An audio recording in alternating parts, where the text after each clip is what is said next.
In this corner, weighing in at about 104 degrees Fahrenheit, the fever. And in this corner, weighing in at an unknown but likely high number of miles per hour, the storm. Let's bug battle.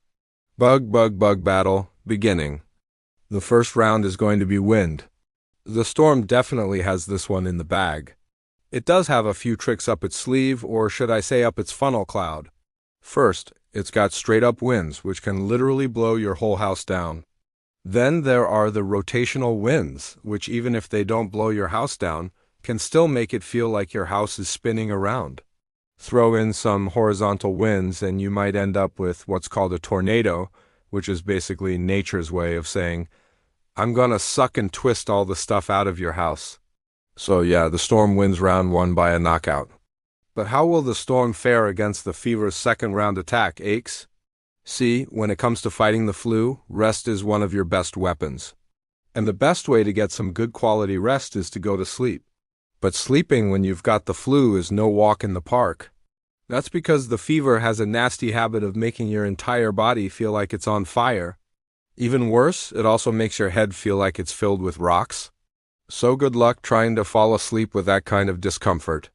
Well, you can take over the countermeds to help, but even then, the fever still has this round in the bag. Before we move on to the next round, let's quickly review our fighters. In this corner, we've got the storm, an awesome natural phenomenon that can sometimes cause serious damage. And in this corner, we've got the fever, a not-so-awesome natural phenomenon that can sometimes cause serious damage. Now let's move on to the third round. The fatigue. Ooh, this one's gonna be a close one. Both the storm and the fever are pretty effective at making you feel completely knackered. The storm will physically drag you down with its powerful winds, which could prevent you from doing anything other than seeking shelter. And the fever will do the same thing by making you feel like crap. But it looks like the storm has something else up its sleeve. Hail, strong enough hailstones can actually break bones. And while the fever might put you in the fetal position, it probably won't break any bones. So the storm takes the win in this round.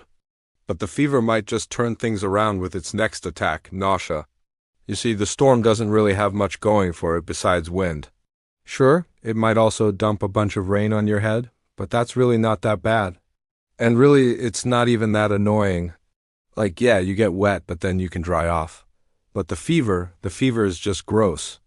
Not only does it make you feel like you're carrying around a 50-pound weight in your head, but it also makes you feel like you might lose control of that 50-pound weight and deposit it into the toilet.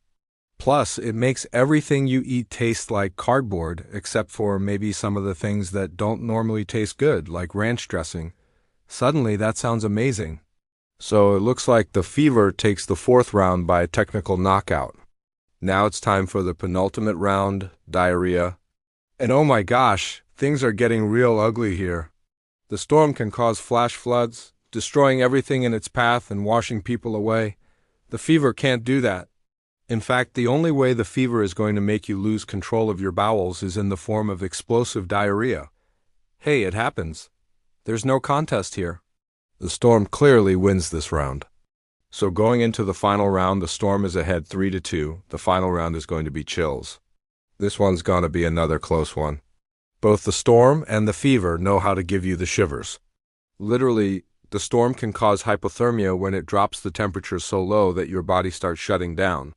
And the fever can cause hypothermia too, when it raises your body temperature so high that your body starts shutting down. Okay, maybe that wasn't the best explanation of how hypothermia works, but the point is both these guys bring their A-game to the chills category. But ultimately, the storm wins this round and therefore wins the whole fight because who cares if the fever gives you explosive diarrhea? If you survive that, you're gonna die anyway from exposure. Okay, so we've come to a conclusion. The storm defeats the fever, but now I want to hear from you. What do you think? Does the storm deserve the win? Does the fever deserve the win? Or do you think it was a draw? Now, for the first time ever, we're gonna do something different.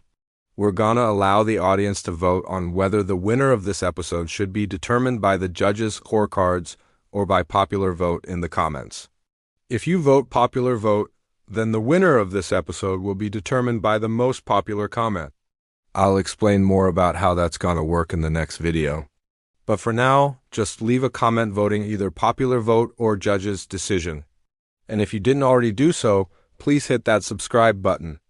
And with that said, it's time to bug battle. Bug battle, beginning. In this corner, weighing in at about 160 pounds, the moose. And in this corner, weighing in at about 8 pounds, the frog. Let's bug battle. And look at these two combatants. We've got the mighty moose, known for its gigantic antlers and its ability to jump up to 10 feet into the air. And in the other corner, we've got this guy. Oh, wait, sorry, that's actually a mini moose. Wait, hold on. This is actually a regular-sized moose, and this is actually a tiny frog. Wait, I think I got my info crossed. Anyway, the point is, the moose is big and the frog is small. So let's bug battle. The first round is going to be size.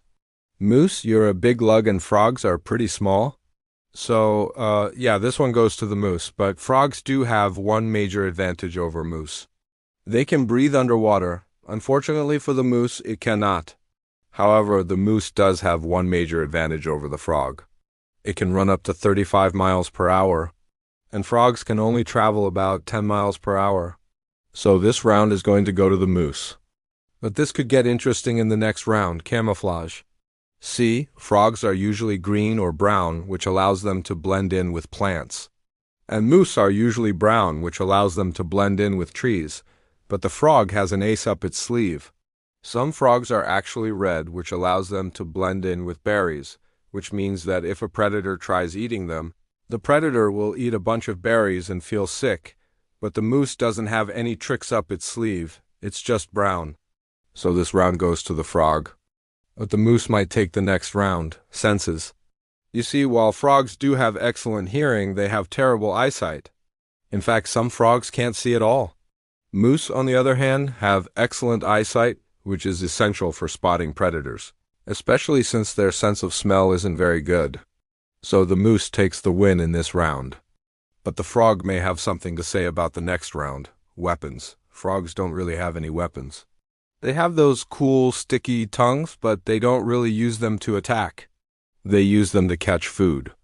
Moose, on the other hand, have these giant, terrifying antlers that they use to smash the skulls of their enemies. So the moose takes the next round. And with that, the moose has taken the lead. It currently has 3 points and the frog has 2 points. And the next round is going to be intelligence. Now, frogs aren't the smartest creatures out there. They just kind of react to their environment. But moose are also not exactly known for their smarts.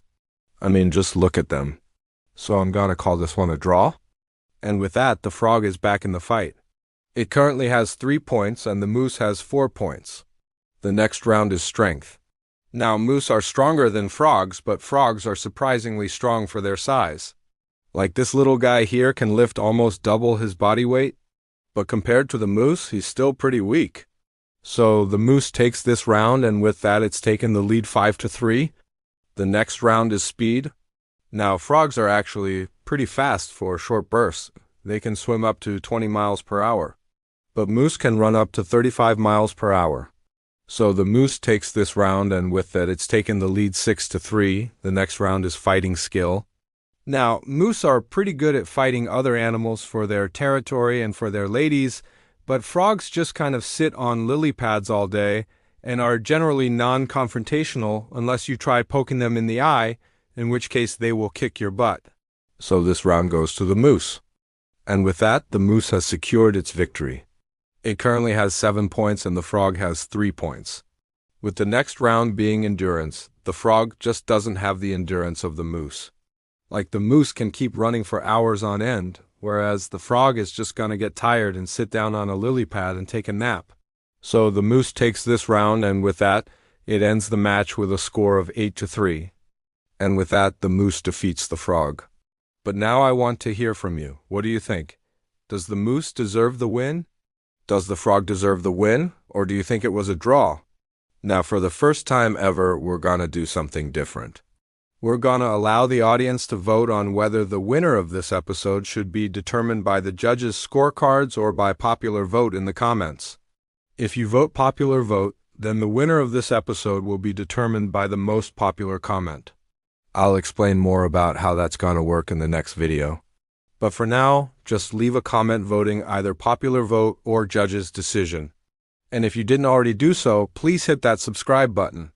And with that said, it's time to bug battle. Bug battle beginning.